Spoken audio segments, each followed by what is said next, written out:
بسم الله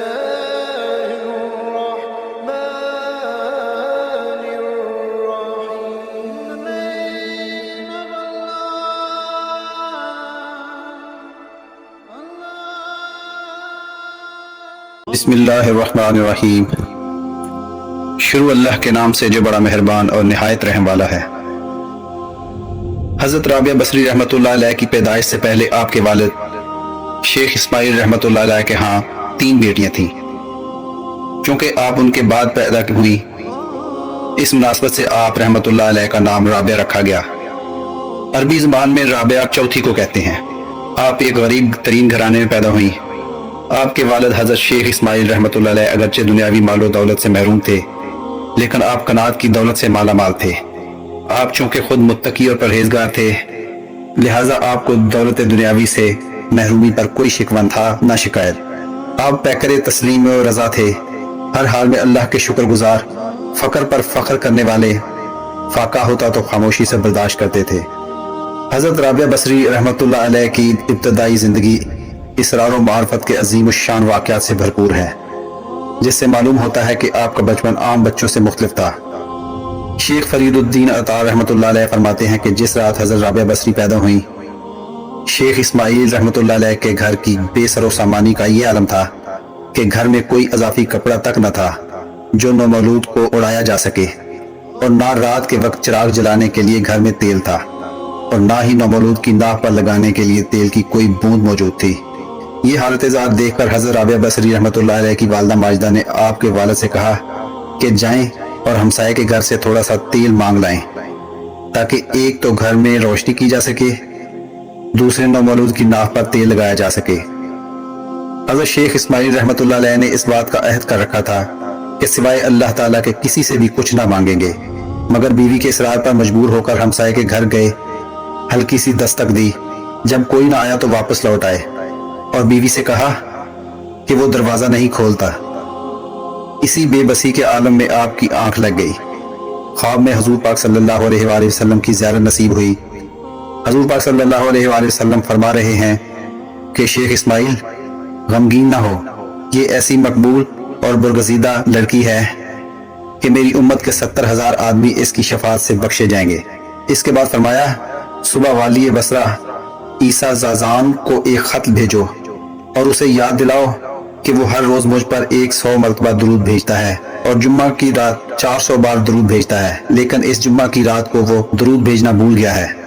اس کا کفارہ یہ ہے کہ وہ حلال کمائی میں سے 400 دینار اس شخص کو دے جو یہ پیغام تم کو پہنچا رہا ہے۔ حضرت شیخ اسماعیل رحمۃ اللہ علیہ جب بیدار ہوئے تو آنکھوں سے آنسو روا تھے۔ حضور نبی کریم صلی اللہ علیہ وآلہ وسلم کی ہدایت کے مطابق امیر بصرہ کے نام ایک خط تحریر کیا اور اللہ کا نام لے کر گھر سے نکل کھڑے ہوئے۔ دل میں یہ بھی خیال بار بار آ رہا تھا کہ میں نے عہد کر رکھا ہے کہ اللہ کے سوا کسی کے آگے دست دراز نہیں کروں گا، کہیں میں اپنے وعدے سے پھر تو نہیں رہا، کیونکہ امیر بصرہ کے دربار میں جا رہا ہوں۔ پھر دل کو اس خیال سے تقویت ملتی کہ یہ تو حضور پاک صلی اللہ علیہ وآلہ وسلم کا حکم ہے، اور نبی کریم صلی اللہ علیہ وآلہ وسلم کا حکم گویا اللہ کا حکم ہے۔ وہ سیدھا سی گڈری میں ملبوس جب آپ رحمۃ اللہ علیہ امیر بصرہ کے محل کے سامنے پہنچے تو وہاں کے دربانوں نے نہایت حقارت سے آپ کی طرف دیکھا۔ ان میں سے ایک بولا، یہاں کیوں کھڑے ہو، آگے بڑھو۔ آپ رحمۃ اللہ علیہ نے فرمایا، میں امیر سے ملنا چاہتا ہوں، کیا وہ بھی تم سے ملنا چاہے گا؟ دربان نے آپ پر طنز کے تیر چلاتے ہوئے کہکا لگایا۔ آپ رحمۃ اللہ علیہ نے فرمایا، یہ تو مجھے معلوم نہیں، البتہ تمہارا مجھ پر بڑا احسان ہوگا اگر تم میرا یہ خط امیر تک پہنچا دو۔ اچھا تو خط بھی لے کر آئے ہو، چلو تمہارا یہ کام بھی کر دیتے ہیں، نہ جانے اس میں کس کی سفارش ہو۔ یہ کہہ کر ان میں سے ایک دربان آگے بڑھا اور آپ رحمۃ اللہ علیہ کے ہاتھ سے وہ خط لے لیا۔ امیر بصرہ اس وقت دربار میں موجود تھا۔ دربان نے دربار کے آداب بجا لائے اور اجازت لے کر وہ خط امیر کے سامنے رکھ دیا۔ امیر بصرہ نے جو ہی کاغذ کے ٹکڑے پر نظر ڈالی تو گھبرا کر اپنی جگہ سے اٹھ کھڑا ہوا اور بولا، وہ معزز شخص کہاں ہے، اور یہ خط تمہیں دے کر چلا تو نہیں گیا؟ عرض کی، نہیں حضور، ہم نے اسے محل کے دروازے پر روکا ہوا ہے۔ امیر بصرہ نے کہا، چاہیے تو یہ تھا کہ ہم اسے اعزاز و اکرام کے ساتھ اپنے محل میں طلب کرتے، لیکن جو پیغام وہ لایا ہے اس کا تقاضا یہ ہے کہ ہم خود بنفس و نفیس اس کے استقبال کے لیے محل کے دروازے پر حاضر ہوں۔ اس وقت امیر ننگے پاؤں تھا، اسی حالت میں دروازے کی طرف دوڑ پڑا۔ ادھر حضرت شیخ اسماعیل رحمۃ اللہ علیہ خط دے کر امیر کے رد عمل کے منتظر تھے۔ محل کے دربانوں نے شیخ اسماعیل رحمۃ اللہ علیہ کی طرف اشارہ کر کے جو ہی یہ بتایا کہ یہ شیخ اسماعیل ہیں تو امیر نے آپ کو گلے لگا لیا اور دربار میں لے جا کر اعلیٰ مسند پر بٹھایا۔ پھر آپ رحمۃ اللہ علیہ کی خدمت میں 400 دینار پیش کیے اور اپنی خطا پر سخت نادم اور اشکبار ہوا، اور دل کے کسی کونے میں خوشی بھی ہوئی کہ حضور پاک صلی اللہ علیہ وآلہ وسلم نے اس بہانے مجھے پیغام کے لائق تو سمجھا، اور اسی نسبت سے ایک غریب آدمی کی کچھ مدد بھی ہوئی۔ امیر بصرہ نے کہا، آج سے میں آپ کے لیے امیر بصرہ نہیں بلکہ آپ کا خادم ہوں۔ آج کے بعد آپ کا جب جی چاہے میرے پاس تشریف لے آنا۔ بعد ازاں امیر بصرہ نے بڑے اعزاز و اکرام کے ساتھ آپ رحمۃ اللہ علیہ کو رخصت کیا۔ 400 دینار کسی خرچیلے آدمی کے لیے بھی کم نہ تھے، اور پھر حضرت شیخ اسماعیل رحمۃ اللہ علیہ جیسے قناعت پسند کے لیے یہ بہت ہی زیادہ مال و دولت تھی۔ آپ رحمۃ اللہ علیہ نے خدا کا لاکھ لاکھ شکر ادا کیا اور کھانے پینے کا ضروری سامان خرید کر گھر گرا لی۔ آپ کی بڑی بیٹی گھر سے باہر نکلی، خچر پر اتنا ڈھیر سارا سامان دے کر اس کی چیخ نکل گئی۔ بچی کی چیخ سن کر والدہ بھی باہر نکل آئی۔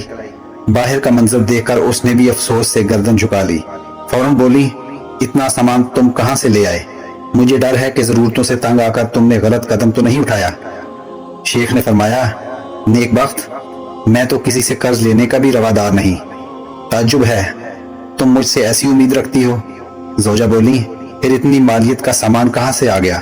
تمہارے پاس تو اتنی رقم ہی نہ تھی، ضرور تم نے کسی سے قرض لیا ہے۔ آپ رحمۃ اللہ علیہ نے فرمایا، ہاں میں نے اللہ سے قرض لیا ہے، اور اب ہم سب گھر والوں نے اللہ کا شکر ادا کر کے اس قرض کو واپس لوٹانا ہے۔ زوجہ تھی کہ بات ماننے کا نام نہ لیتی۔ کہا، مجھے باتوں سے بہلانے کی کوشش نہ کرو، سیدھی طرح بتاؤ کہ بات کیا ہے۔ شیخ نے فرمایا، نیک بخت، بتاتا ہوں، مجھے سانس تو لینے دو۔ زوجہ بولی، جب تک اصل بات نہ بتاؤ گے ان اشیاء کو ہاتھ بھی نہ لگاؤں گی۔ زوجہ کے اس اصرار پر آپ نے اپنا خواب اور امیر بصرہ کا سارا واقعہ بیان کیا۔ زوجہ محترمہ دم سادے سارا ماجرا سنتی رہی۔ پھر دونوں میاں بیوی دیر تک اللہ کا شکر ادا کرتے رہے اور اپنی خوش نصیبی پر خوشی کے آنسو بہاتے رہے۔